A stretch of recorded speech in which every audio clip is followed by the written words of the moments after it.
नमस्ते, अरिहंत में आप लोगों का स्वागत है। आज हम बात करेंगे प्रोटीन, एंजाइम, विटामिन और न्यूक्लिक अम्लों की। पहला ही हम बात करते हैं कि भाई जीवों में जो अनेक प्रकार के जैव अणु पाए जाते हैं उनकी संरचना, कार्यप्रणाली बहुत महत्वपूर्ण भूमिका निभाते हैं। इनमें कार्बोहाइड्रेट, प्रोटीन, न्यूक्लिक अम्ल, विटामिन, एंजाइम ये सभी हमारे जो है प्रमुख अवयव होते हैं। इसमें पहली ही बात हम करेंगे बेटे अमीनो अम्लों की। अमीनो अम्ल क्या होते हैं कि भाई अमीनो अम्ल जो है प्रोटीनों की संरचनात्मक इकाई है, यानी कि बहुत सारे अमीनो अम्ल आपस में जुड़ जुड़ करके प्रोटीनों का निर्माण करते हैं और ये कार्बोक्सिलिक अम्लों के व्युत्पन्न होते हैं जिनमें क्षारीय अमीनो समूह भी उपस्थित होता है। यहाँ देख लीजिए आप, एक ही ऐसा कंपाउंड है जिसमें अमीनो ग्रुप जो कि क्षारीय प्रवृत्ति का होता है और कार्बोक्सिलिक ग्रुप जो कि अम्लीय प्रकृति का होता है, दोनों ही उपस्थित होते हैं। तो ये क्या कहलाता है? एक तरह का अमीनो अम्ल कहलाता है। और यहाँ पर जो एल्किल ग्रुप है भिन्न भिन्न हो सकता है, 1 कार्बन वाला, 2 कार्बन वाला, 3 कार्बन वाला, इस तरीके से। तो अमीनो अम्लों को जो है वो हम वर्गीकरण करेंगे। पहला वर्गीकरण करेंगे हम अल्फा अमीनो अम्ल। अल्फा अमीनो अम्ल वे अमीनो अम्ल जिनमें अमीनो समूह तथा कार्बोक्सिलिक समूह एक ही कार्बन से जुड़े होते हैं, अल्फा अमीनो अम्ल कहलाते हैं। यानी कि ये जो कार्बन है, ये वाला कार्बन के मतलब जो मेन फंक्शनल ग्रुप होता है बेटा, सबसे पहली बात तो आप जानो कि मेन फंक्शनल ग्रुप या मुख्य क्रियात्मक समूह जो होता है उसके जस्ट पास वाला कार्बन अल्फा कार्बन होता है। यदि अल्फा कार्बन से अमीनो ग्रुप और जो कार्बोक्सिलिक समूह जो ग्रुप है ये अगर दोनों ही एक साथ जुड़े हुए हैं तो ये क्या कहलाएंगे? अल्फा अमीनो अम्ल कहलाएंगे। बीटा अमीनो अम्ल में वे अमीनो अम्ल जिनमें अमीनो समूह कार्बोक्सिलिक समूह की बीटा स्थिति पर उपस्थित होता है। तो देखो जैसे कि मैंने आपको बताया था कि कार्बोक्सिलिक या मेन फंक्शनल ग्रुप के पास वाला जो कार्बन होता है वो अल्फा कार्बन और ये बीटा कार्बन। बीटा कार्बन से यदि अमीनो ग्रुप जुड़ा हुआ है, बीटा कार्बन, ये अल्फा कार्बन, ये बीटा कार्बन, बीटा कार्बन से यदि अमीनो ग्रुप जुड़ा हुआ है तो बनेगा क्या? बीटा अमीनो अम्ल बनेगा। अब बात करेंगे हम गामा अमीनो अम्लों की। तो गामा अमीनो अम्ल वे अमीनो अम्ल होते हैं जिनमें जो अमीनो समूह होता है वो कौन से कार्बन पर उपस्थित होगा? अब की बार गामा कार्बन पर उपस्थित होगा। जैसे कि ये अल्फा कार्बन, ये बीटा कार्बन और ये गामा कार्बन है। तो गामा कार्बन पर यदि अमीनो ग्रुप उपस्थित होता है तो क्या कहलाते हैं या क्या बनते हैं? गामा अमीनो अम्ल बनते हैं। जैसे कि ये है गामा अमीनो ब्यूटेनोइक अम्ल। अब अमीनो अम्ल जो है उनकी रासायनिक प्रकृति के आधार पर भी अलग अलग तरीके से हम वर्गीकृत करते हैं। जैसे पहली बात करते हैं हम अम्लीय अमीनो अम्ल। अब आपको पता है कि अमीनो अम्ल में अम्लीय समूह तथा क्षारीय समूह दोनों ही उपस्थित होते हैं। अगर अम्लीय समूह अधिक मात्रा में उपस्थित है या एक ही जो है यौगिक में अम्लीय समूह अधिक मात्रा में उपस्थित है, किससे? क्षारीय समूह से। क्षारीय समूह से अधिक मात्रा में यदि अम्लीय उपस्थित है तो अम्लीय प्रकृति का होगा। तो वे अमीनो अम्ल जिसमें 2 या अधिक कार्बोक्सिलिक समूह उपस्थित होते हैं जिसकी वजह से इसकी प्रकृति कैसी हो जाती है? अम्लीय हो जाती है। क्या कहलाते हैं? अम्लीय अमीनो अम्ल कहलाते हैं। इसी प्रकार से क्षारीय अमीनो अम्ल अगर आपको बनाना है तो क्षारीय ग्रुप ज्यादा उपस्थित होगा। तो जहां देख लीजिए कि एसिडिक ग्रुप या क्षारीय अम्लीय ग्रुप जो है वो तो कम है, परंतु क्षारीय ग्रुप जो है वो अधिक मात्रा में उपस्थित होते हैं जिसकी वजह से इसकी प्रकृति कैसी हो जाती है? क्षारीय हो जाती है और ये क्या कहलाते हैं? क्षारीय अमीनो अम्ल कहलाते हैं। परंतु यदि दोनों ही एक समान है तो फिर ये कैसा होगा? उदासीन अमीनो एसिड कहलाएगा। अब संरचना के आधार पर यदि अमीनो अम्लों को वर्गीकृत किया जाए तो यहाँ पर एक सारणी दी हुई है जिसमें साधारण एलिफेटिक प्रतिस्थापी के रूप में आप इसको देखें तो glycine, alanine, valine, leucine, isoleucine, इसमें आप आर जो ग्रुप है, एल्किल ग्रुप जो है, जिससे कि आपका एक तरफ तो NH2 जुड़ा हुआ होता है और एक तरफ कार्बोक्सिलिक ग्रुप जुड़ा हुआ होता है।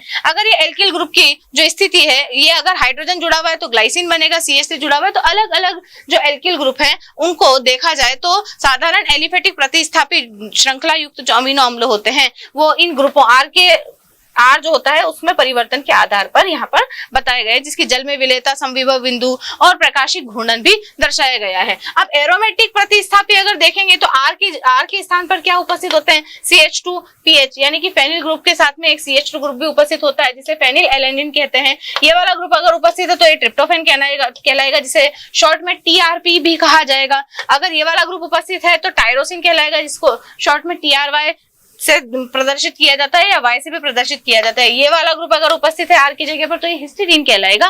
प्रकाशिक घूर्णन, समविभव बिंदु और विलेयता के साथ में ये दिखाए गए हैं। OH, SH तथा SCH3 ग्रुप वाले जो R की जगह पर ये वाले अगर ग्रुप हो तो इस तरह के आपको अमीनो एसिड देखने को मिल सकते हैं कि एल्किल ग्रुप की जगह पे आपको ये वाला ये वाला ये वाला ये वाला अगर ये सारे ग्रुप देखने को मिलते हैं तो आपको इस प्रकार के सेरीन, थ्रियोनिन, मिथियोनिन, सिस्टीन देखने को आपको प्राप्त हो सकते हैं और ये इनको शॉर्ट में लिखने का तरीका बताया गया है। कार्बोक्सिलिक अम्ल या एमाइड समूह वाली जो एलिफेटिक प्रतिस्थापी श्रृंखला है, मतलब अगर आप ये वाला ये प्रतिस्थापी यदि श्रृंखला उपस्थित है तो आपको प्राप्त होंगे क्या, एस्पार्टिक अम्ल, ग्लूटामिक अम्ल, एस्पार्जिन, ग्लूटामिन। प्रबल क्षारीय समूह वाले प्रतिस्थापी अगर है लाइक दिस तो लाइसिन, आर्जिनिन। चक्रीय द्वितीय अमीनो अम्ल वाले अगर समूह उपस्थित है तो आपको प्रोलीन प्राप्त होगी। इसी प्रकार से मानव शरीर की आवश्यकता के आधार पर भी अमीनो अम्लों को वर्गीकृत किया गया है। पहले होते हैं आवश्यक अमीनो अम्ल। आवश्यक अमीनो अम्ल वे होते हैं बेटा जो शरीर में संश्लेषित नहीं होते हैं, तो जिनका संश्लेषण जो है मानव शरीर में नहीं हो पाता है, तो उनको लेने के लिए आपको अलग से कुछ चीजें लेनी होती हैं। जैसे कि कुल 10 में टोटल अमीनो अम्ल जो है वो 20 प्रकार के होते हैं बेटा, जिसमें से 10 जो होते हैं वो तो आवश्यक या एसेंशियल अमीनो अम्ल होते हैं जो हमारी बॉडी में नहीं बनते हैं और जो हमारी बॉडी में अपने आप ही बन जाते हैं, संश्लेषित हो जाते हैं, उनको हमें अलग से लेने की आवश्यकता नहीं पड़ती है। तो वो क्या कहलाते हैं, अनावश्यक या नॉन एसेंशियल अमीनो अम्ल। यहाँ पर हम बात कर रहे हैं एसेंशियल अमीनो अम्ल जो कि 10 प्रकार के होते हैं। कौन से, valine, isoleucine, leucine, phenyl, alanine, tryptophan, threonine, methionine, lysine, arginine और हिस्टीडीन। तो इन आवश्यक अमीनो को हम लोग को याद रखने के लिए एक ट्रिक यहाँ पर, एक बहुत पुरानी ट्रिक है, टीवी मिल पाथ। टीवी मिल पाथ, इस टीवी मिल पाथ वाली ट्रिक से आप एसेंशियल अमीनो अम्ल याद रख सकते हैं, जिसमें tryptophan, valine, methionine, isoleucine, leucine, lysine, phenyl alanine, arginine, tryptophan और हिस्टीडीन, ये 10 अमीनो अम्ल आपको देखने को मिलेंगे जो कि आवश्यक होते हैं। इनके अलावा जो 10 टाइप के जो बच गए हैं 20 में से, वो क्या होंगे आपके अनावश्यक अमीनो अम्ल। अनावश्यक अमीनो अम्ल जो मानव शरीर में ही संश्लेषित हो जाते हैं और इनको अलग से लेने की आवश्यकता नहीं पड़ती है, जिसके उदाहरण ये glycine, alanine, tyrosine, serine, proline, cysteine, aspartic अम्ल, ग्लूटामिक अम्ल, हाइड्रोक्सी प्रोपिन वगैरह इसके उदाहरण होते हैं। अमीनो अम्लों का नामकरण किस प्रकार किया जाता है मेरे बच्चों, तो अमीनो अम्ल का जो नामकरण है IUPAC पद्धति के अनुसार किया जाता है। कैसे करते हैं कि सबसे पहले तो आप क्या करते हैं कि भाई सुविधा के लिए इसके जो साधारण नाम है उसके प्रथम 3 अक्षर को इसका संक्षिप्त नाम मान लेते हैं। जैसे ग्लाइसिन है ना, तो इसको GLY, आपने देखा है ना जब ये हमने अमीनो अम्ल बनाए थे तो 3-3 अक्षरों के नाम लिखे हुए थे। वो एक्चुअली क्या है कि इनके नामों के प्रथम 3 अक्षर होते हैं। जैसे ग्लाइसिन के लिए GLY, एलेनिन के लिए ALA हम लिख लेते हैं। फिर अल्फा अमीनो अम्लों का जो त्रिविम रसायन है, पहले इसके साधारण नाम लिखने के लिए हम ऐसे काम कर लेते हैं। बाकी अगर आपको IUPAC नाम लिखना हो तो फिर आप इसके पास वाले कार्बन को अल्फा, तो अल्फा अमीनो इथेनोइक अम्ल, इस प्रकार से इसका नाम लिख सकते हैं। अब बात करेंगे हम अल्फा अमीनो अम्लों का त्रिविम रसायन। उनके त्रिविम रसायन की बात करते हैं तो त्रिविम रसायन वे यौगिक दर्शाते हैं जिनमें कायरल कार्बन होता है, यानी कि किरल कार्बन वो जिसमें कार्बन की चारों ही जो वैलेंसियां होती है बेटा उनसे अलग अलग ग्रुप जुड़े हुए होते हैं। तो यहाँ पर आप बात करते हैं ग्लाइसिन की, तो ग्लाइसिन के अलावा यानी कि ग्लाइसिन के अतिरिक्त प्राकृतिक रूप से प्राप्त समस्त सामान्य अल्फा अमीनो अम्लों में असम्मित कार्बन परमाणु उपस्थित होते हैं। यानी कि ग्लाइसिन के अलावा सारे के सारे कैसे होते हैं, कायरली एक्टिव होते हैं, ऑप्टिकली एक्टिव होते हैं, है ना, क्योंकि उसमें कोई कायरल कार्बन नहीं पाया जाता है। क्योंकि हाइड्रोकार्बन का जो कार्बन होता है बेटा उसकी चारों वैलेंसी में से 2 वैलेंसी पे 2 हाइड्रोजन, एक हाइड्रोजन ग्रुप जुड़ा हुआ होता है। हाइड्रोजन ग्रुप क्योंकि एक वैलेंसी से यदि हाइड्रोजन जुड़ता तो कोई दिक्कत नहीं थी, पर 2 वैलेंसियों से समान ग्रुप हाइड्रोजन जुड़ा होने की वजह से उसमें असम्मित कार्बन नहीं होता है। तो प्राकृतिक रूप से जितने भी प्राप्त प्रोटीन है उनमें कायरल अमीनो अम्ल केवल प्रतिबिंब रूप में ही पाया जाता है, जिसका विन्यास जो है हम आगे विधियों द्वारा ज्ञात करेंगे। और यह विन्यास जो है सिस्टीन के अतिरिक्त समस्त दशाओं में S प्राप्त होता है, न कि R। तो सिस्टीन के अतिरिक्त सभी का क्या पाया जाएगा, समस्त दशाओं में S होता है। तो यह विन्यास सिस्टीन के अतिरिक्त समस्त दशाओं में S होता है, ठीक है।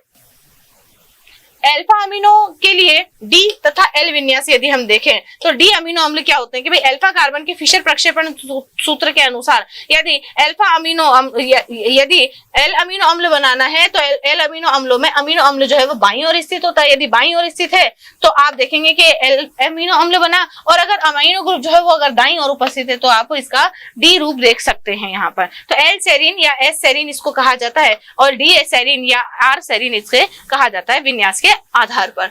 भौतिक गुणधर्म अगर इनके देखें तो अल्फा अमीनो अम्ल जो है साधारणतः रंगहीन, स्वाद में मीठे, क्रिस्टली ठोस होते हैं और जिनका गलनांक जो है उच्च होता है, कितना 475 केल्विन से भी ज्यादा होता है। जल में विलय होते हैं और कार्बनिक विलायकों में अविलेय होते हैं। ऐसा इसलिए होता है क्योंकि आंतरिक ज्यूटर आयन का निर्माण कर लेते हैं। अब ज्यूटर आयन क्या होता है कि ये जो अल्फा अमीनो अम्ल है, इस अल्फा अमीनो अम्ल में यहाँ का हाइड्रोजन निकल करके इस नाइट्रोजन के साथ में चला जाता है और यहाँ पर पॉजिटिव चार्ज और नेगेटिव चार्ज दोनों ही आकर के इकट्ठे हो जाते हैं एक ही साथ। यह आयन क्या कहलाता है? ज्यूटर आयन कहलाता है। तो ग्लाइसिन को छोड़कर सभी प्राकृतिक अल्फा अमीनो अम्लों में एक असममित कार्बन परमाणु उपस्थित होता है, अतः ये किरल अणु कहलाते हैं तथा प्रकाशिक रूप से सक्रिय होते हैं। एल और डी कन्फर्मेशन शो करते हैं या एस और आर कन्फर्मेशन ये शो करते हैं। अभी थोड़ी देर पहले हम बात कर चुके हैं, एल अगर बाईं ओर स्थित है तो एल, और अगर दाईं ओर अमीनो ग्रुप उपस्थित है तो डी बनाएगा।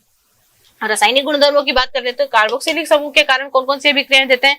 NaOH के साथ मिलकर के सॉल्ट दे देते हैं, अल्कोहल के साथ मिलकर के इस प्रकार का यौगोत्पाद देते हैं जो बाद में सिल्वर हाइड्रोक्साइड के साथ में मिलकर के इस तरीके से एस्टर का निर्माण कर देता है। BaOH के होल्टवाइज के साथ में मिलकर के सिर्फ अमाइनो ग्रुप बना लेते हैं। लिथियम एल्यूमिनियम हाइड्राइड के साथ में अपचयन करवाने पर ये अल्कोहल में परिवर्तित हो जाते हैं। अमीनो समूह के कारण कौन कौन सी अभिक्रियाएं होती है? क्षारक, कोई सा भी आप क्षारक ले लीजिए, जैसे कि आपने एसिटिल क्लोराइड ले लिया, एसिटिल क्लोराइड या एसिटोएसिटिक एस्टर लेने पर ये जो है आपको इस तरीके से परिवर्तित होता हुआ नजर आएगा। HNO2 के साथ में यदि अभिक्रिया करवा देते हैं तो आपको COOH ग्रुप मतलब कार्बोक्सिलिक एसिड हाइड्रोक्सी ग्रुप सहित कार्बोक्सिलिक एसिड देखने को यहाँ से प्राप्त होगा। नाइट्रोसिल क्लोराइड के साथ में अभिक्रिया करवाने पर भी आपको COOHCl ग्रुप सहित प्राप्त होगा। एल्डिहाइड के साथ में भी अभिक्रिया करवाने पर आपको COOH ग्रुप सहित जो है वो NCH2 प्राप्त यहाँ से हो जाएगा। यानी कि अमीनो अम्ल जो है वो OH में, इधर Cl में, इधर N डबल बॉन्ड CH2 में और इधर जो है COCH3 यहाँ से हाइड्रोजन विलोपित करके ये COCH3 यहाँ पर जुड़ जाएगा। तो इस प्रकार से अमीनो ग्रुप जो है वो हट हट करके यहाँ पर इस तरीके के ग्रुप प्राप्त हो जाएंगे और COOH ग्रुप जो है वो मेन फंक्शनल ग्रुप होता ही है। द्विध्रुवी आयन या ज्यूटर आयन। ज्यूटर आयन क्या होता है कि भाई जलीय माध्यम में NH2 समूह जो है एक प्रोटॉन ग्रहण कर लेता है और COOH जो है वो एक प्रोटॉन मुक्त कर देता है, जिसके फलस्वरूप एक द्विध्रुव आयन बन जाता है जिसे ज्यूटर आयन या आंतरिक लवण भी कहा जाता है। इस रूप में अमीनो अम्ल जो है वो अम्ल क्षार दोनों के समान व्यवहार करता है और ये प्रकृति में उभयधर्मी हो जाता है। तो ये वाला हाइड्रोजन अपना बॉन्ड त्याग करके ऑक्सीजन को दे देता है, जिसकी वजह से ऑक्सीजन पर नेगेटिव चार्ज, और ये हाइड्रोजन जो है वो यहाँ पर आकर के ये लोन पेयर ग्रहण कर लेता है, जिसकी वजह से नाइट्रोजन पे प्लस चार्ज आ जाता है और ज्यूटर आयन बना लेता है। समविभव बिंदु क्या होता है कि अल्फा जो अमीनो अम्ल होते हैं ये इसके आयनित रूप को विद्युत क्षेत्र में रखने पर यह विपरीत इलेक्ट्रोड की ओर गमन करता है। उभयनिष्ठ आयन किसी भी इलेक्ट्रोड की ओर गमन नहीं करता है। किसी मध्यवर्ती पीएच पर प्रत्येक अमीनो अम्ल के लिए धनावेश तथा ऋणावेश संतुलित हो जाता है तथा प्रोटीन अणु एनोड या कैथोड दोनों में से किसी की ओर गति नहीं करता। तो वो पीएच जिस पर जो ज्यूटर आयन है या ज्यूटर आयन जो है वो न तो एनोड की तरफ जाए न ही कैथोड की तरफ जाए, क्या कहलाता है? समविभव बिंदु कहलाता है। तो ज्यूटर आयन यदि H+ ग्रहण कर लेता है तो अम्लीय हो जाता है और उसका पीएच कम हो जाता है, और अगर H+ इसमें से निकल जाए तो एक क्षारीय हो जाता है जिसका पीएच जो है वो बढ़ जाता है। तो डाइलेक्ट्रिक कांस्टेंट वो पीएच होता है जिस पर कि ज्यूटर आयन न तो एनोड की तरफ गमन करे न ही कैथोड की तरफ गमन करे, वह क्या कहलाता है? समविभव बिंदु कहलाता है।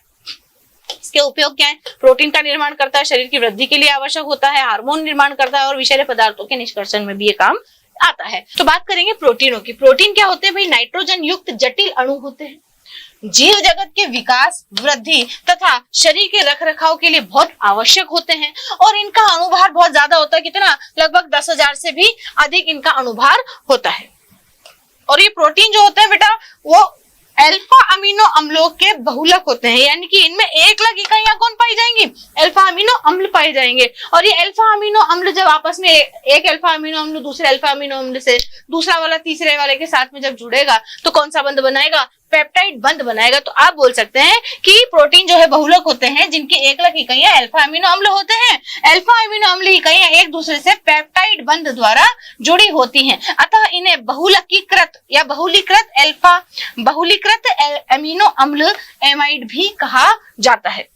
अब प्रोटीन का जो मुख्य स्रोत है वो हमारी दालें, दूध, पनीर, अंडा, मूंगफली, मांस, मछली वगैरह होते हैं। इन स्रोतों में कितना कितना प्रोटीन पाया जाता है देखें आप। सोयाबीन में 54% प्रोटीन पाया जाता है, अंडा में 14%, दूध में 4%, मांस में 22% तथा गेहूं में 12% प्रोटीन पाया जाता है। तो आप देखेंगे सबसे ज्यादा प्रोटीन जो है वो कहाँ पाया जाता है? सोयाबीन में जो और या दालों में पाया जाता है। तो प्रोटीन का सबसे अच्छा स्रोत सोयाबीन या दालें होती हैं। प्रोटीन का जो वर्गीकरण है उसमें आप देखेंगे भाई आणविक संरचना के आधार पर प्रोटीनों को किस प्रकार से वर्गीकृत किया है। रेशेदार या फाइबर प्रोटीन, रेशेदार या फाइबर प्रोटीन ऐसे होते हैं जैसे कि लंबी लंबी रेखाएं होती है, यानी कि रेशे के समान होते हैं। जैसे हमारी बॉडी में जो हमारे बाल, हमारे नाखून होते हैं, वो सब रेशेदार प्रोटीनों से बने हुए होते हैं। अब बाल क्या आपके पानी में घुलते हैं? नहीं घुलते। तो इसका मतलब ये भी कैसे होते हैं? जल में अविलेय होते हैं और रेशेदार होते हैं, जिसका उदाहरण है केराटिन जो बाल, नाखून तथा त्वचा में पाया जाता है, फाइब्रियन जो कि रेशम में पाया जाता है, मायोसिन जो मांसपेशियों में पाया जाता है, कोलेजन जो टेंडन या अस्थियों में पाया जाता है, और ऑसिन जो अस्थि और दांत में पाया जाता है। और इनमें से कोई भी मुझे नहीं लगता कि पानी में विलय होता होगा जल में। गोली या ग्लोबुलर प्रोटीन, ग्लोबुलर प्रोटीन जो होते हैं वो ऐसे कॉइल्ड लाइक स्ट्रक्चर होती है बेटा, जैसे इस तरह की एक स्ट्रक्चर होती है जिसमें दो एंड्स पाए जाते हैं, एक अंदर वाला और एक बाहर वाला। ये गोलाकार होती है और इस प्रकार लिपटी होती है। संपूर्ण प्रोटीन गोलाकार होती है जिसका enzyme, hormone, antibody, haemoglobin, fibrinogen, albumin वगैरह एग्जाम्पल हैं। और यह जो है जल में विलयशील होती हैं क्योंकि इसमें बाह्य जो आउटर एंड होता है या बाह्यतम जो भाग होता है या तो जल रागी होता है, और जो अंदर वाला जो भाग होता है, इसका अंदर वाला जो एंड होता है वह जल विरागी होता है। जल अपघटन के उत्पाद के आधार पर प्रोटीनों को किस प्रकार बांटा गया है? भाई सरल प्रोटीन में केवल एक ही प्रकार के अमीनो अम्ल यूनिट पाई जाएगी, जैसे प्रोलिमिन, ग्लूटेनिन, ऑक्सीजेनिन, ग्लोबुलिन वगैरह। ये जो प्रोटीन है इनको आप अगर जल अपघटित करवाते तो एक ही प्रकार की मोनोमर यूनिट अल्फा अमीनो अम्ल आपको प्राप्त होगी। संयोगी प्रोटीन में एक से अधिक प्रकार की अल्फा अमीनो अम्ल यूनिट आपको प्राप्त होगी, जिसमें से इसके अतिरिक्त अप्रोटीनीय भाग यानी कि प्रोस्थेटिक समूह भी यहाँ पर प्राप्त होते हैं, जैसे कि न्यूक्लियोप्रोटीन में प्रोस्थेटिक समूह जो है वो न्यूक्लिक अम्ल होता है। लिपोप्रोटीन में जो प्रोस्थेटिक समूह होता है वो लिपिड होता है। फॉस्फोप्रोटीन में जो प्रोस्थेटिक समूह होता है वो फॉस्फोरिक अम्ल होता है। ग्लाइकोप्रोटीन में प्रोस्थेटिक समूह जो है वो शर्करा होती है। तो जैसा जैसा इनका नाम होता है इसमें वही वाला जो है प्रोस्थेटिक ग्रुप पाया जाता है। व्युत्पन्न प्रोटीन वे सरल या संयुग्मी प्रोटीनों के अम्ल क्षार या एंजाइम द्वारा आंशिक जल अपघटन की क्रिया से प्राप्त होता है। यानी कि अम्ल क्षार जो अम्लीय और क्षारीय जो और संयुग्मी सरल दोनों ही टाइप के अमीनो अम्लों को यदि आप मिला देते हैं और अम्ल क्षार या एंजाइम द्वारा उनका आंशिक जल अपघटन करवा देते हैं तो आपको प्राप्त जो प्रोटीन होते हैं वो व्युत्पन्न प्रोटीन कहलाते हैं, जिनका उदाहरण यहाँ पर आपको दे रखे हैं। कार्य के आधार पर संरचनात्मक प्रोटीन जो है वो रेशेदार प्रोटीन होते हैं और वो कोलेजन, चमड़ी जो अभी आपने देखे हैं एग्जांपल, वो सभी। संकुचित प्रोटीन मांसपेशियों में उपस्थित होते हैं जो मायोसिन, एक्टिन वगैरह के नाम से जाने जाते हैं। एंजाइम क्या होते हैं? प्रोटीन के वे समूह जो जैव उत्प्रेरक की भांति काम करते हैं, जिसके एग्जाम्पल यहाँ ट्राइसिन और पेप्सिन के नाम से दिए हुए हैं। हार्मोन क्या होते हैं? जो प्रोटीन के ये समूह वाहक का कार्य करते हैं। किसका काम करते हैं? वाहक का काम करते हैं, जैसे इंसुलिन। एंटीबॉडी या रक्षक प्रोटीन, जब हमारे शरीर में कोई रोगाणु आ जाता है तो रोगाणु को दूर करने के लिए, उससे लड़ने के लिए जो काम आते हैं वो वाले एंटीबॉडीज उत्पन्न करते हैं। अब ये वाले प्रोटीन जो है वो एंटीजन या एंटीबॉडी उत्पन्न करते हैं जो आक्रमणकारी स्पीशीज को शरीर से बाहर निकाल देते हैं, जैसे कि रक्त में उपस्थित गामा ग्लोबुलिन जो होता है वो एक एंटीबॉडी या रक्षक की तरह काम करता है। रक्त प्रोटीन जो है रक्त में उपस्थित होता है, जैसे फाइब्रिनोज, हीमोग्लोबिन, एल्बुमिन। और टॉक्सिन ये विषैली प्रकृति के होते हैं, जैसे कि सांप के विष में जो प्रोटीन उपस्थित होता है वही क्या होता है? टॉक्सिन कहलाते हैं। प्रोटीन की संरचना अगर देखें तो प्राथमिक संरचना किसी भी प्रोटीन में अमीनो अम्लों की विशिष्ट प्रकार की बनी हुई जो पॉलीपेप्टाइड श्रृंखला होती है उसकी प्राथमिक संरचना होती है। अमीनो अम्लों के क्रम में परिवर्तन और प्रोटीन के गुणों में भी परिवर्तन कर देता है, यानी कि अमीनो अम्लों का जो क्रम है यदि उसमें आपने परिवर्तन कर दिया, जैसे कि आप एक एग्जाम्पल यहाँ पर देख सकते हैं कि सामान्य हीमोग्लोबिन में वेलिन पहले नंबर पे, हिस्टिडीन दूसरे नंबर पे, ल्यूसीन तीसरे नंबर पे, थ्रियोनिन चौथे नंबर पे, प्रोलिन पांचवें नंबर पे और छठे नंबर पे ग्लूटामिन और सातवें नंबर पे भी ग्लूटामिन और आठवें नंबर पे लाइसिन। इस प्रकार से जो है आपकी सामान्य हीमोग्लोबिन की संरचना होती है। यदि सामान्य हीमोग्लोबिन की संरचना में से छठे नंबर का ग्लूटामिन हटा करके इसकी जगह पर वेलिन लगा दिया जाए तो फिर जो रक्त कोशिका है जो कि आपको डिस्क शेप की नजर आती है, जिसे आरबीसी कहते हैं, डिस्क शेप की होती है, उनका आकार जो है डिस्क शेप। अगर सामान्य प्रोटीन की संरचना है या जो सीरीज है उसमें जो प्रोटीनों का जो क्रम है वो यदि इस प्रकार का है तो आपकी आरबीसी की जो स्ट्रक्चर है वो एज इट इज ही रहती है। परंतु यदि आपने ग्लूटामिन की जगह पर वेलिन लगा दिया तो ये जो आरबीसी की संरचना है ये परिवर्तित होकर के हंसिया के आकार की हो जाएगी, हंसिया के आकार की हो जाती है। और हंसिया के आकार के होने की वजह से हंसिया को कहा जाता है सिकिल सेल। तो सिकिल सेल अनीमिया यहाँ से हो जाता है केवल एक क्रम में चेंज करने पर, एक अमीनो अम्ल के क्रम में परिवर्तन से इतनी भयंकर बीमारी हो जाती है। द्वितीयक संरचना जो है पॉलीपेप्टाइड की हाइड्रोजन बंध द्वारा आबंधित प्रोटीन की संरचनाएं होती हैं। इसमें क्या होता है कि एक अमीनो अम्ल दूसरे अमीनो अम्ल से लंबी चेन के साथ साथ तो जुड़ता ही है, और वो चेन भी आपस में एक दूसरे के साथ में हाइड्रोजन बंध बना करके जुड़ जाती है, और इस प्रकार की ऐसी संरचनाओं का निर्माण करती है। ये दो टाइप की होती है। एक तो होती है अल्फा हेलिक्स संरचना। अल्फा हेलिक्स संरचना में आप देख सकते हैं कि ये वाला जो है एक अमीनो एसिड है, फिर ये वाला एक अमीनो एसिड है, फिर ये आगे भी इस तरीके से अमीनो एसिड की लंबी लंबी चेन्स हैं, और ये लंबी लंबी चेन जो है आपस में यहाँ से यहाँ और यहाँ से यहाँ पर हाइड्रोजन बंध बना करके एक कॉइल्ड स्ट्रक्चर का निर्माण कर लेती हैं, हेलिक्स स्ट्रक्चर का निर्माण कर लेती है। तो इस श्रृंखला में अमीनो अम्ल जो है कार्बन डबल बॉन्ड ऑक्सीजन समूह तथा चौथे अमीनो अम्ल के साथ में, यानी कि पहला COOH ग्रुप का कार्बन ये वाला समूह कार्बोक्सिलिक समूह और चौथे नंबर का अमाइन जो ग्रुप है वे आपस में क्या करते हैं, हाइड्रोजन बंध बना लेते हैं,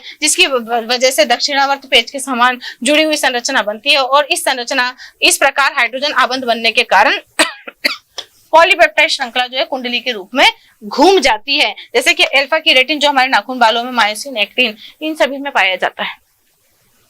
लहरिया परतदार संरचना। इस लहरिया परतदार संरचना में क्या होता है, श्रृंखलाएं जो है एक दूसरे के समानांतर, देखो इस तरीके से समांतर एक श्रृंखला और दूसरी श्रृंखला होती है। एक श्रृंखला और दूसरी श्रृंखला के बीच में यदि इस प्रकार से हाइड्रोजन बंध का निर्माण होता है तो आपको बीटा लहरिया परत संरचना या बीटा प्लेटेड शीट स्ट्रक्चर का निर्माण हो जाता है। तृतीयक संरचना की बात करें तो पॉलीपेप्टाइड जो है उन श्रृंखलाओं के मुड़ने, लिपटने और कुंडलीकृत होने के कारण, मतलब पहली वाली जो संरचना थी वो, दूसरी वाली संरचना थी वो, और मुड़ने की वजह से इस तरीके का एक गुच्छेदार जो संरचना आपको प्राप्त होती है वही क्या कहलाती है, तृतीयक संरचना कहलाती है। ये भी जो है हाइड्रोजन बंध, डाइसल्फाइड बंध तथा विद्युत आकर्षण के द्वारा जुड़ी हुई रहती है।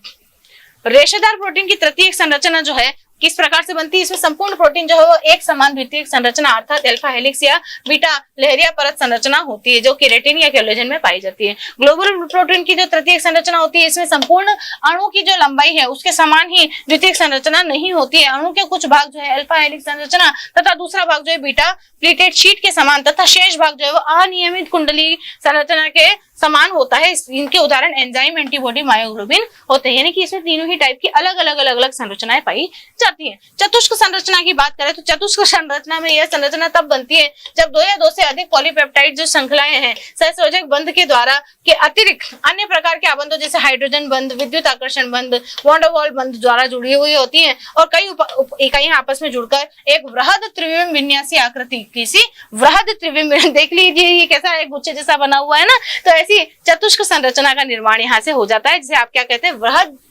त्रिविम विन्यासी आकृति की तरह ये उपस्थित हो जाती है। और सर्वाधिक स्थायी संरचना भी यही होती है। कमाल की बात देखो, प्रोटीनों की संरचना को स्थायी बनाने के लिए कौन कौन से कारक, आयनिक बंध होना चाहिए या लवण बंध होना चाहिए, हाइड्रोजन बंध, हाइड्रोफोबिक आबंध तथा डाइसल्फाइड बंध, अरे जितने भी टाइप के बंध होंगे वो सभी इसको स्टेबल या स्थायी बनाने का काम करेंगे। अगली बात करते हैं प्रोटीनों के विकृतीकरण की। प्रोटीनों का विकृतीकरण यानी कि उनका शेप बिगाड़ना, है ना। तो प्रोटीनों का जो विकृतीकरण है भौतिक तथा रासायनिक परिवर्तनों के कारण हो सकता है। आप पीएच में परिवर्तन कर दो, तापमान में परिवर्तन कर दो, जिसकी वजह से क्या होता है, इनकी जो गोलिका रूपी जो संरचनाएं होती है वो खुल जाती है और अल्फा हेलिक्स जो है अकुंडलित हो जाता है, यानी कि जो भी इसकी स्ट्रक्चर है उसमें परिवर्तन हो जाता है हाइड्रोजन बंधों के टूटने की वजह से। तो रासायनिक परिवर्तनों के कारण प्रोटीन में हाइड्रोजन आबंधों में अव्यवस्था उत्पन्न हो जाती है, जिसके कारण तृतीयक संरचना जो है वो भंग हो जाती है। ध्यान रखिएगा, तृतीयक संरचना यहाँ पर भंग होती है और गोलिका जो है वो खुल जाती है, अल्फा हेलिक्स जो है वो भी टूट जाती है और अपनी जैविक सक्रियता भी खो देती है। इसे ही प्रोटीनों का विकृतीकरण यानी कि खराब होना कहते हैं।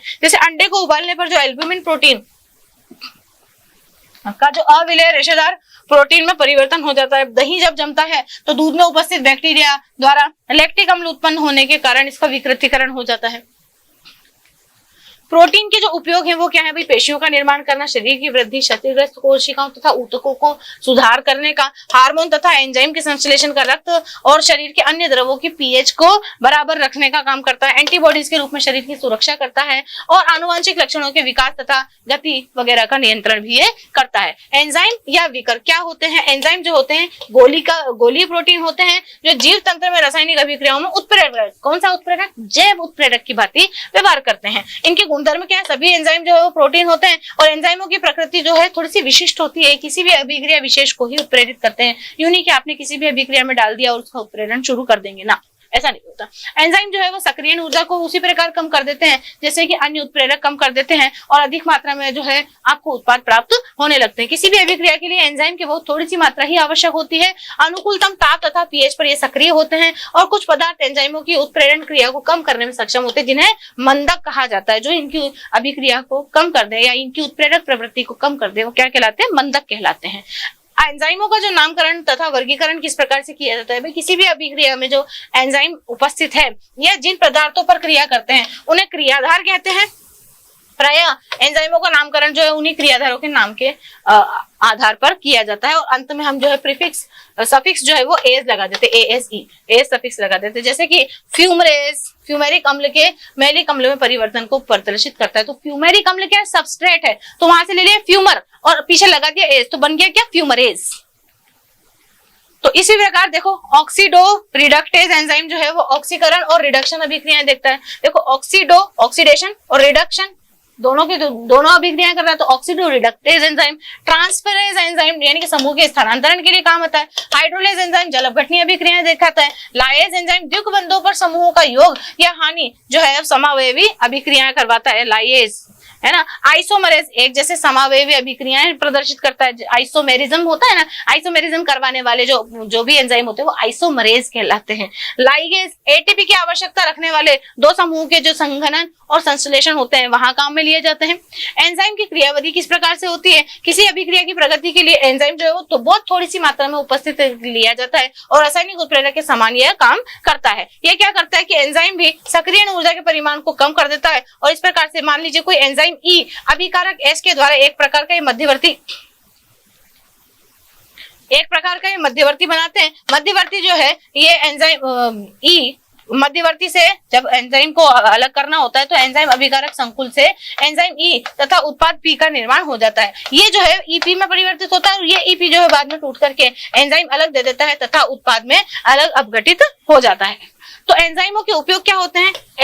एल्बिनिज्म बीमारी या ट्रायोसिनेज एंजाइम की कमी से होती है तथा भोजन में ट्रायोसिनेज के सेवन से इसको रोका जा सकता है। फेनिल कीटोन्यूरिया फेनिल एनालिन जो होता है वो हाइड्रोक्सिलेज की कमी से होने वाला ये रोग है। स्ट्रेप्टोकाइनेज रुधिर वाहिनियों में रुधिर का थक्का बनने से रोकता है और औद्योगिक उपयोग भी इसके होते हैं। जैसे कार्बोहाइड्रेट के किण्वन में बियर तथा वाइन बनाने के काम में लिया जाता है। स्कंदन से पनीर वगैरह बनाते हैं और स्टार्च से मीठा शरबत वगैरह आप बना सकते हैं एंजाइमों की उपस्थिति में। अभिक्रियाओं को उत्प्रेरित करता है। जैसे इन्वर्टेज एंजाइम जो सुक्रोज का ग्लूकोज तथा फ्रक्टोज में परिवर्तन कर देता है। लैक्टोज जो है वो लैक्टोज का ग्लूकोज तथा गैलेक्टोज में परिवर्तन करता है। माल्टेज एंजाइम जो है वो माल्टोज को ग्लूकोज में परिवर्तित करता है। अल्फा एमाइलेज स्टार्च का ग्लूकोज में परिवर्तन कर देता है। इमल्सिन सेल्यूलोज का ग्लूकोज में परिवर्तन करता है। कार्बोनिक एनहाइड्राइड जो है वो H2CO3 का H2O तथा CO2 में परिवर्तन कर देता है। न्यूक्लियस एंजाइम डीएनए आरएनए के न्यूक्लियोटाइडों में परिवर्तन करता है। पेप्सिन तथा ट्रिप्सिन जो है प्रोटीन को अल्फा अमीनो में परिवर्तित करता है। डीएनए पॉलीमरेज जो है डीऑक्सी न्यूक्लियोटाइड ट्राइफॉस्फेट को डीएनए में कन्वर्ट कर देता है। आरएनए पॉलीमरेज जो है वो राइबोन्यूक्लियोटाइड ट्राइफॉस्फेट को आरएनए में कन्वर्ट कर देता है। यूरियस एंजाइम यूरिया से कार्बन डाइऑक्साइड तथा अमोनिया प्राप्त करने के काम में लिया जाता है। इसी प्रकार से विटामिन होते हैं। विटामिन क्या होते हैं बच्चों? अब हम बात करते हैं विटामिनों की। तो भाई विटामिन क्या होते हैं? वायु, जल, कार्बोहाइड्रेट, वसा, प्रोटीन, खनिज लवणों के अतिरिक्त कुछ कार्बनिक यौगिक ऐसे होते हैं जो अल्प मात्रा में हमारे लिए आवश्यक होते हैं। यदि इनकी अल्प मात्रा नहीं ली जाए तो फिर हमें हानिकारक रोग वगैरह हो सकते हैं। यही क्या कहलाते हैं? विटामिन कहलाते हैं। तो आहार कारक या विटामिन इन्हें कहा जाता है, ऐसे कार्बनिक यौगिक जिनकी कमी से रोग हो जाते हैं। अब विटामिन जो शब्द है वो सबसे पहले पंक ने दिया था, जिसका मतलब क्या होता है, वाइटल अमाइंस, अर्थात वाइटल का मतलब होता है जीवित, और जीवित निकायों में पाए जाने वाले जो अमाइंस होते हैं उन्हें ही वाइटल अमाइंस के नाम से जाना जाता था, इसीलिए इन्हें विटामिन कहा जाता था। तो मानव शरीर द्वारा जो विटामिनों का संश्लेषण है नहीं होता है, अर्थात इनको खाद्य पदार्थों के रूप में ही आपूर्ति इनकी की जाती है, और इनकी कमी से जो होने वाले रोग हैं उन्हें हीनता जन्य रोग या डेफिशिएंसी डिजीजेस के नाम से जाना जाता है। अब इनका जो वर्गीकरण है वसा में विलय तथा जल में विलयता के आधार पर किया जाता है। वसा में विलय होने वाले जो भी विटामिन होते हैं उन्हें वसा विलय विटामिन कहते हैं, जिसको ए, डी, ई और के, ए, डी, ई और के जो विटामिन होते हैं, केवल ये 4 विटामिन ही जो है वो वसा में विलय होते हैं, तो जल में अविलय होते हैं, और 2 ही जो विटामिन होते हैं वो जल में विलय होते हैं, केवल विटामिन बी और विटामिन सी। विटामिन बी में पूरा बी कॉम्प्लेक्स आ जाता है, परंतु ध्यान रखने वाली बात यह है कि B12 जो है वो शरीर में संचित नहीं रहते हैं। बी कॉम्प्लेक्स जो है उसमें से B12 के अतिरिक्त सभी संचित रह सकते हैं तथा मूत्र के द्वारा उत्सर्जित हो जाते हैं, क्योंकि ये जल में विलय है। जल में विलय है तो जल में विलय होकर के हमारे मूत्र तथा पसीने के द्वारा इन्हें भी बाहर निकाल दिया जाता है। तो विटामिन, उनके स्रोत, महत्व, अभावजन्य रोग जो है वो यहाँ पर दिए हुए हैं आपको। विटामिन ए या रेटिनॉल जो है वो किन किन स्रोतों से प्राप्त होता है, इसका महत्व क्या है, तथा अभावजन्य रोग जो है इनके लिए सौंधी या जीरोफ्थैल्मिया जो है इसके रोग हैं। इस प्रकार से एक पूरी की पूरी विटामिन की लिस्ट है, ए से लेके B1, B2, B3, B5, B4 नहीं होता है, B5, B6, B12,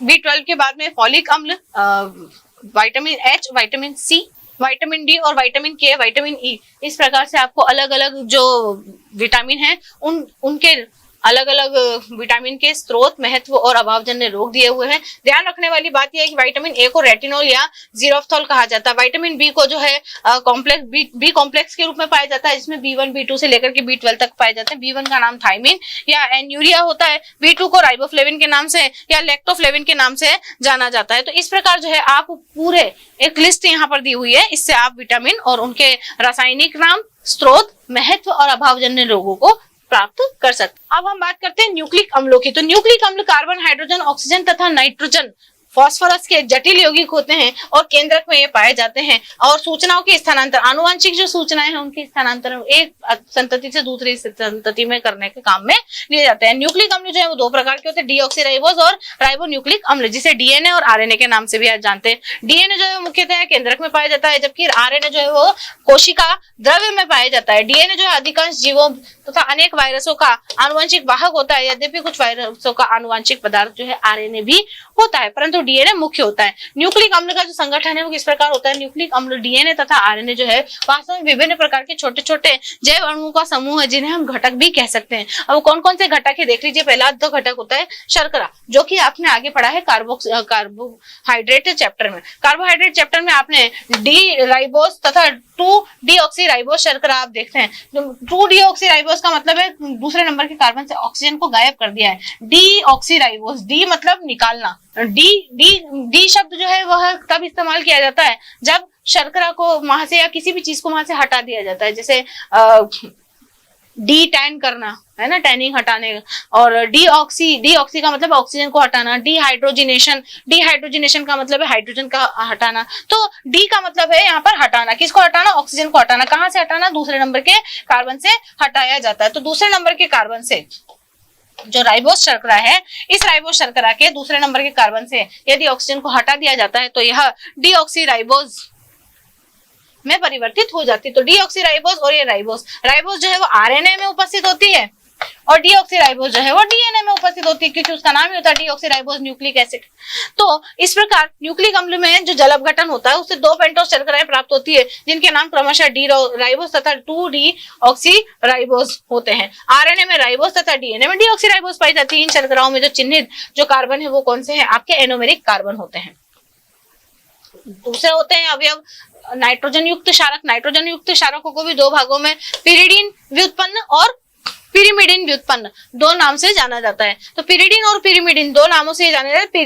पिरिमिडिन जो युक्त क्षारक होते हैं उसमें यूरेसिल, थाइमिन तथा साइटोसिन पाए जाते हैं, जिनकी स्ट्रक्चर यहाँ पर आपको दिखाई गई है। और दूसरे होते हैं प्यूरिन व्युत्पन्न। प्यूरिन व्युत्पन्न जो होते हैं न्यूक्लिक अम्लों में पाए जाते हैं, जो कि एडेनिन और ग्वानिन टाइप के होते हैं, जिसमें एडेनिन और ग्वानिन की आपको स्ट्रक्चर यहाँ देखने को मिल सकती है।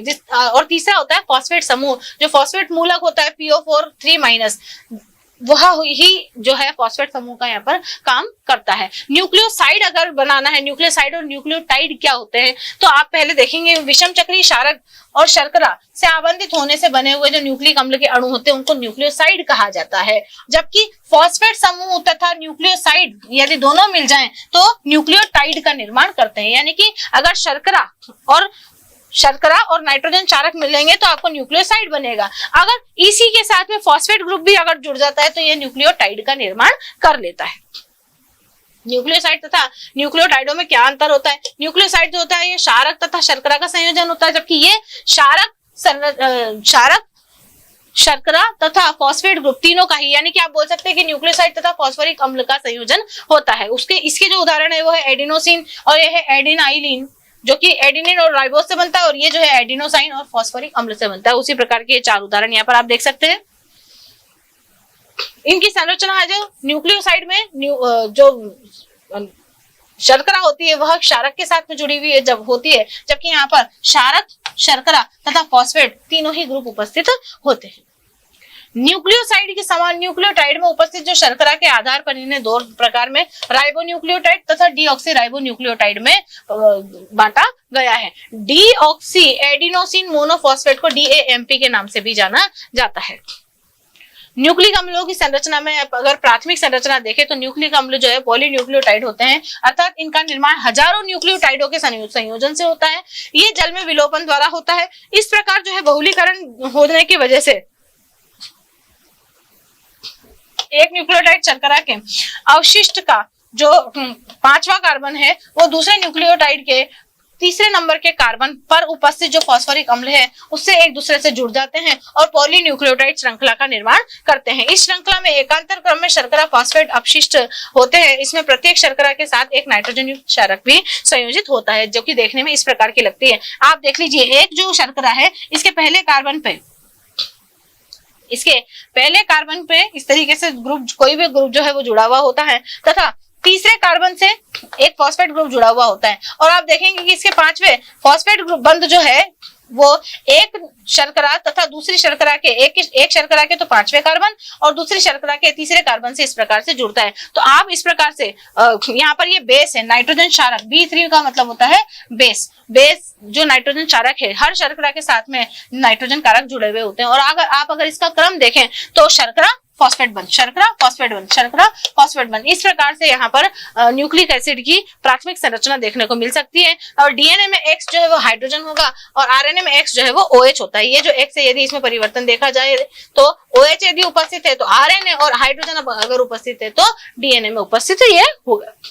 द्वितीयक संरचना देख लीजिए डीऑक्सीराइबोस न्यूक्लिक एसिड की। तो डीएनए के दोहरे कुंडलाकार मॉडल को ही सर्वप्रथम वाटसन तथा क्रिक ने 1953 में प्रस्तावित किया था, जिसमें दोहरे कुंडलन, डबल स्टैंडर्ड जो स्ट्रक्चर होती है डीएनए की, द्विकुंडलित जो संरचना होती है, उसको दोनों पॉलीन्यूक्लियोटाइड श्रृंखलाएं जो है एक दूसरे के विपरीत रूप से, यानी कि एक अगर 3-5-3-5-3-5 से जुड़ा हुआ है तो दूसरी जो संरचना होगी वो 5-3-5-3, यानी कि एक संरचना अगर सीधी रखी गई है तो दूसरी संरचना को उल्टी रख के एक दूसरे के साथ में कॉइल कर लिया जाता है। पॉलीन्यूक्लियोटाइड निर्माण में न्यूक्लियोटाइड एक दूसरे से शर्करा फॉस्फेट संलग्न द्वारा जुड़े रहते हैं। डीएनए के जो दोनों पॉलीन्यूक्लियोटाइड श्रृंखलाएं हैं वो एक दूसरे से हाइड्रोजन बंध द्वारा जुड़ी हुई होती है। साइटोसिन तथा ग्वानिन चालकों की सहायता या संलग्नता जो है वो, मतलब साइटोसिन और ग्वानिन जो है वो 3 हाइड्रोजन बंधों द्वारा एक दूसरे से तथा एडिनिन तथा थाइमिन या एडिनिन तथा यूरेसिल जो है वो एक दूसरे से 2 हाइड्रोजन बंधों द्वारा जुड़े हुए होते हैं। दोनों पॉलीन्यूक्लियोटाइड श्रृंखलाओं में शर्करा के जो अणु होते हैं वो एक दूसरे से 11 एंगस्ट्रम्स की दूरी पर होते हैं। एक डीएनए अणु का जो व्यास होता है वो 20 एंगस्ट्रम्स होता है तथा एक पूर्ण जो चक्र होता है उसका जो दूरी होती है वो 34 एंगस्ट्रम होती है। और इतनी दूरी में 10 जो है युगल क्षारक यानी साइटोसिन के साथ ग्वानिन, थाइमिन के साथ में यूरेसिल उपस्थित हो जाते हैं। आवश्यक एंजाइमों की उपस्थिति में डीएनए का जो केंद्रक है उसकी अंतरावस्था काल में रेप्लिकेशन हो जाता है। अब रेप्लिकेशन क्या होता है ये मैं आगे समझाऊंगी। डीएनए अणु के प्रति जो पिकोग्राम भार की जो लंबाई होती है वो 31 सेंटीमीटर होती है। डीएनए के विपरीत सूत्रों में जो शर्करा अणुओं की स्थिति है वो एक दूसरे से विपरीत होती है। यदि एक सूत्र में शर्करा अणुओं की दिशा 5 व 3 है तो दूसरे में 3 व 5 होगी। एक अगर सीधा रखा हुआ है तो दूसरा उल्टा रखा हुआ होगा, इस तरीके से। तो ये यहाँ पर जो संरचना आप देख रहे हैं, यदि ये एक संरचना जो है वो 3 से 5 दर्शाई जा रही है तो ये वाली जो है वो 5 से 3 होगी। तो और यहाँ पर ये जो एक स्ट्रैंड है इसकी जो दूरी है वो कितनी होगी, 34 एंगस्ट्रम होगी। और व्यास जो होगा इसका 20 एंगस्ट्रम होगा और नाइट्रोजन क्षारकों के बीच की जो दूरी होगी वो 10 एंगस्ट्रम की होगी। और इसमें जो ये नाइट्रोजन क्षारक होंगे वो इस प्रकार से कितने उपस्थित होंगे, टोटल 10 नाइट्रोजन क्षारक उपस्थित होते हैं। यही डीएनए की द्विकुंडलिनी संरचना होती है। पिरिडीन तथा प्यूरिन का जो अनुपात होता है 1:1 होता है। प्रत्येक न्यूक्लियोटाइड का जो अणुभार होता है वो कितना होता है बेटा, 600 होता है।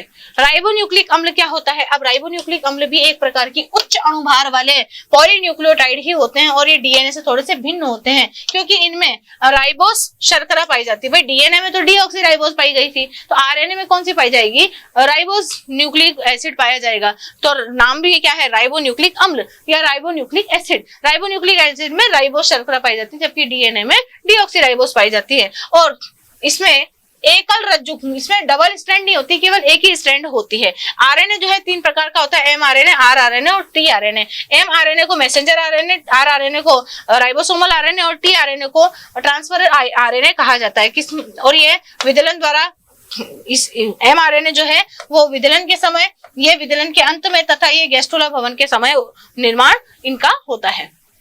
न्यूक्लिक अम्लों के जैविक कार्य आप देखिए, प्रतिकृति करवाने में डीएनए में एक विशेष गुण होता है जिसके द्वारा एक अणु जो है वो अपनी 2 पुत्री या समान प्रतिलिपियों में जो है वो संश्लेषित हो जाता है। इसे प्रतिकृति कहते हैं या रेप्लिकेशन कहते हैं। ये जो प्रक्रिया है डीएनए की द्विकुंडली संरचना जो है वो खुल जाती है बेटा और नई श्रृंखलाओं के लिए 2 पैटर्न प्रस्तुत करते हैं जिसे संतति डीएनए कहा जाता है। अब ये प्रोटीन संश्लेषण में किस प्रकार भाग लेंगे, जो संतति डीएनए है इसमें डीएनए जो है टेम्पलेट द्वारा आरएनए का संश्लेषण होता है। सभी प्रकार के आरएनए, एमटी तथा आरआरएनए जो है वो अनुलेखन द्वारा ही बनाए जाते हैं। डीएनए तथा आरएनए के लिए सी का युग्म जी से होता है तथा आरएनए में टी न होने के कारण डीएनए का टी जो है वो आरएनए के ए तथा डीएनए का ए जो है आरएनए के यू से युग्मन करता है। यानी कि टोटल मिला के बात ये हुई है कि साइटोसिन, गुआनिन तो उपस्थित होंगे, साथ ही साथ एडेनिन भी उपस्थित होगा, परंतु थाइमिन जो कि डीएनए में उपस्थित था, थाइमिन की जगह पर यहाँ पर यूरेसिल उपस्थित होता है।